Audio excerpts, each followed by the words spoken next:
বিশ্বব্যাপী আমার দেশে এবং বিদেশে আমার কিছু ভাইয়েরা আছে যাদের যাদের বাপ মায়ের কোনো ঠিক আছে বলে আমার মনে হয় না। আমি একটু বেশি খারাপ কথা বলতে পারি না, বলতে পারি কিন্তু আমি বলতে বলবো না আর কি।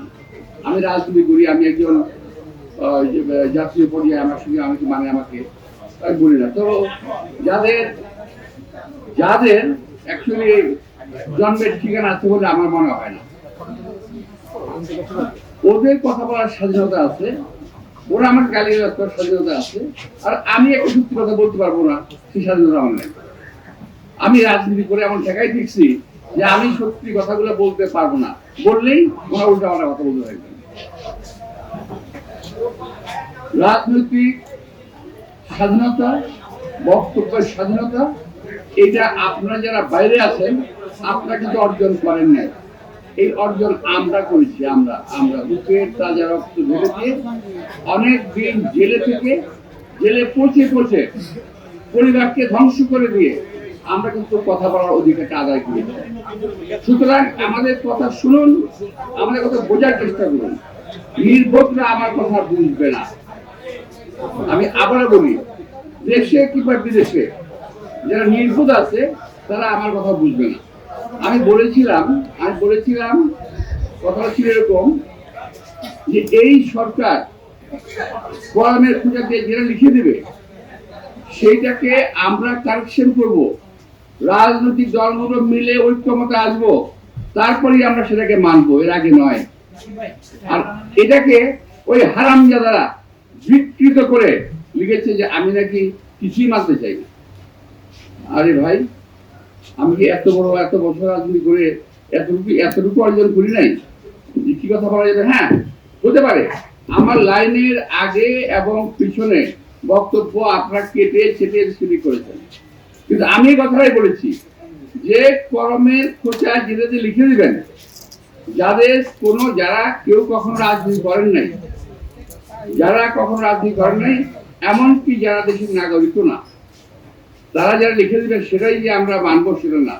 আমরা এটাকে কারেকশন করব, কারেকশন করে তারপরে আমরা এটাকে পাবলিশ করবো এবং আমরা মেনে নেবো, কিন্তু তার আগে নয়। ওনারা বললেন যে আপনার মানতেই চান না, আর একজন ফ্রান্স বলে বলতেছেন উনি তো বড় স্বৈরাচার।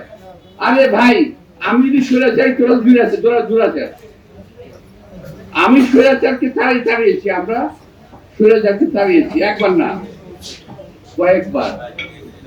আমরা 90-এ এরশাদের বিরুদ্ধে এরশাদকে তাড়িয়েছি এবং 90-91 এরশাদ চলে যায়নি। আমরা 81 থেকে 90 পর্যন্ত এরশাদের বিরুদ্ধে আন্দোলন করেছি, আমরা স্বৈরাচার তাড়িয়েছি। আমরা 17 বছর আসনের বিরুদ্ধে লড়াই করেছি, আমরা স্বৈরাচার তাড়িয়েছি। আর আপনারা বলেন ওই আপনার কেউ আমেরিকা, কেউ ফ্রান্স বসে বসে সব করে ফেলেছেন, আমরা বসে বসে কাজ করতে লাগাতে হবে যদি। এবং আপনারা যারা নাকি ফেসবুকে লেখেন, যদি আমার এই বক্তব্যের বাইরে কেউ কোনো কথা আবার লিখে দেয়, দয়া করে আপনারা জবাব দিয়ে, জবাব দিয়ে সত্যি কথা বলেন। মির্জা আব্বাস 2 নম্বর কথা বলে না, 2 নম্বর কাজ করে না, এই কথা মনে রাখবেন।